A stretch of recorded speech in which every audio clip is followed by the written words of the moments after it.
In a cozy little barnyard not so far away lived a happy hen, full of joy each day, feathers so fluffy and a bright red comb our dear fifth. One sunny morning with a cluck and a cheer hen laid an egg crystal clear, a question arose so simple yet grand, which came first, the egg? The hen pondered and started to say, did I come first, or was it the egg at play? A mystery unfolded like a story untold.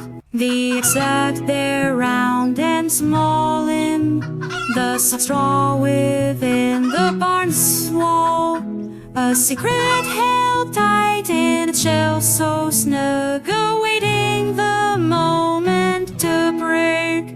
With a crack and a pop, a surprise revealed a fluffy chick with tiny wings. Conceal the answer you see in nature's grand show is a cycle. So in the barnyard with feathers and pack the story of hen and egg, a charm is back, a tale of beginnings.